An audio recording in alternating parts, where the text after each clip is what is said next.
Sur les lieux magiques et la Vendée en possède de nombreux. Parmi ces trésors, l'abbaye des Fontenelles. Et la particularité, vous allez voir, de cette abbaye, c'est que c'est l'un des endroits les plus hantés de France. Le souvenir de Béatrix de Machecoul, redoutable ogresse, est toujours présent. Boris Vioche et Vincent Rénal.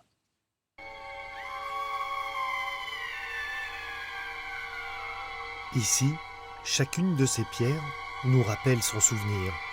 Non pas des 15 chanoines augustiniens de Chancelade qui occupaient les lieux il y a fort longtemps, mais de dame Béatrix de Machecoul, décédée en 1235 et inhumée selon ses propres volontés dans cette abbaye mystérieuse des Fontenelles.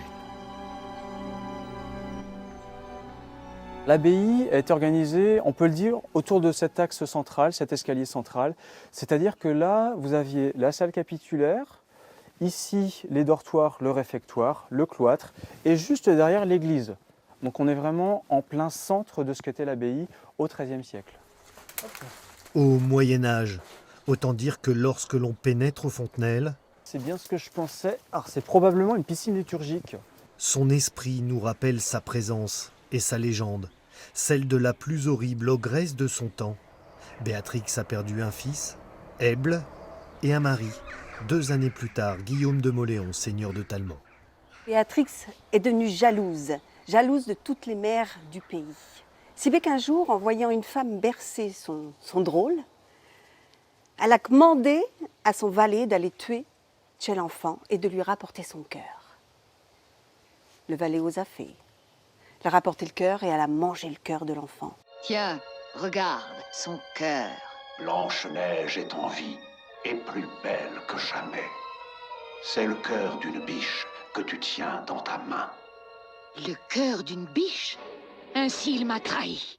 Et là, elle faisait appeler son valet, elle disait que tu es collé de chez l'affaire.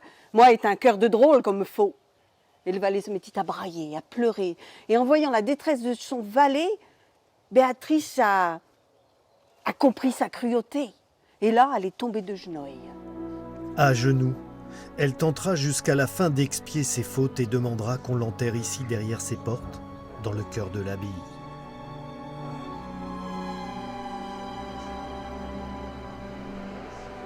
C'est le seul tombeau, le seul en feu sur cette niche funéraire conservée dans sa totalité dans le département.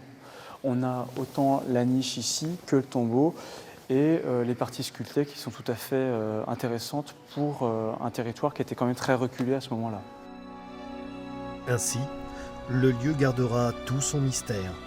Béatrix, quant à elle, reposera en paix encore longtemps dans son tombeau et nul ne devrait venir la déranger.